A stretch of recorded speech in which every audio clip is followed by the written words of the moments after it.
Clear vision has emerged of the deadly aircraft collision in Washington, D.C., and investigators say they have now recovered the black box from the Black Hawk helicopter. In one video reportedly captured from a security camera at the airport, the two aircraft are seen bursting into flames upon collision before falling into the Potomac River.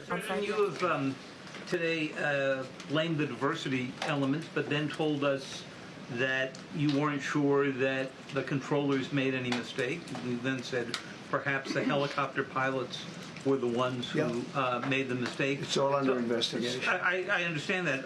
That's why I'm trying to figure out how you can come to the conclusion right now that diversity had something to do with this crash. Because I have common sense, okay? And unfortunately, a lot of people don't.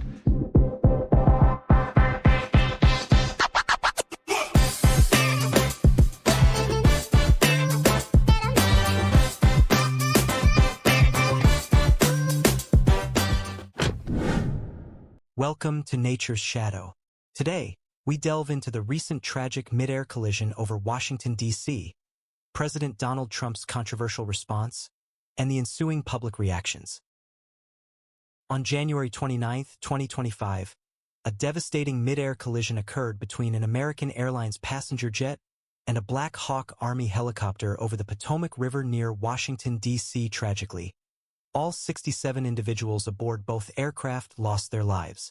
Recovery teams have been diligently working to retrieve debris and victims from the crash site. As of Friday afternoon local time, officials say 41 bodies have been recovered, which means a total of 67 people are presumed dead. That's 60 passengers, 4 crew members on the American flight, and 3 helicopter pilots, making it the deadliest U.S. air disaster since 2001.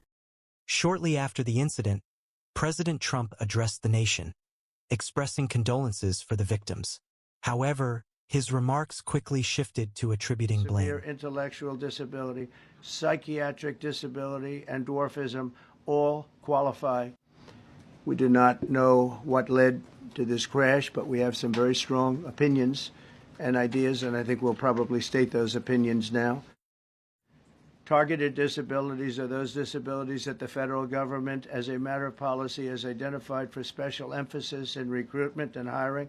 The FAA's website states they include hearing, vision, missing extremities, partial paralysis, complete paralysis, epilepsy, severe intellectual disability, psychiatric disability, and dwarfism all qualify for the position of a controller of airplanes pouring into our country, pouring into a little spot, a little dot on the map, a little runway. President Trump specifically criticized diversity, equity, and inclusion, DEI initiatives, suggesting they compromise the quality of air traffic control personnel. The initiative is part of the FAA's diversity and inclusion hiring plan. Think of that. The initiative is part of the FAA's diversity and inclusion hiring plan, which says diversity is integral to achieving FAA's mission of ensuring safe and efficient travel. I don't think so. I think it's just the opposite. The FAA website shows that the agency's guidance on diversity hiring were last updated on March 23rd of 22. They wanted to make it even more so. And then I came in, and I assume maybe this is the reason. When questioned about visiting the crash site, President Trump's response was met with criticism. Have you spoken to any of the families of the victims of the plane crash? I don't want to comment on that. Do you have a plan to go visit the site or meet with any of the I have a first plan responders? to visit, not the site, because you tell me what's the site, the water? Or to meet with the first responders down there? I don't have a plan to do that, but I will be meeting with some people that were very badly hurt with their family member, obviously, but I'll be meeting with some of the families, yeah. These statements sparked a wave of reactions from political figures and the public alike. But at the same time, he very quickly began to point the finger in a number of directions. He said that the military helicopter, the Black Hawk helicopter, was in the wrong place at the wrong time. He questioned how that could have occurred given that it was a clear night in Washington. He said that the passenger jet was following a very common path as it approached Reagan National Airport. He also said said that he wasn't blaming air traffic controllers, but argued that hiring policies within the federal government are programs that are aimed at promoting diversity and inclusion, that those policies had compromised safety standards within the Federal Aviation Administration. The president was pushed by reporters on how he had come to that conclusion, asked to provide evidence, specific information on that link. He didn't. A number of senior Democrats have condemned Donald Trump's remarks. We've also heard today from the National Transportation Safety Board. The NTSB has investigators at the scene. They say that they have not yet recovered either of the flight data recorders, that they believe they are underwater and they are confident of retrieving them, but that the investigation is still in its very early stages. Officials were pressed on the president's remarks. As part of any investigation, we look at the human, the machine, and the environment. So we will look at all the humans that were involved in this accident. Again, we will look at the aircraft, we will look at the helicopter, we will look at the environment in which they were operating. Many criticized the president for deflecting blame and politicizing the tragedy without substantial evidence. Investigations into the cause of the crash are ongoing. The National Transportation Safety Board, NTSB, is examining factors such as the deactivation of the helicopter surveillance system and the altitudes of both aircraft at the time of the collision. The Sikorsky has a combined cockpit voice recorder and digital flight data receipt recorder. It's in one box.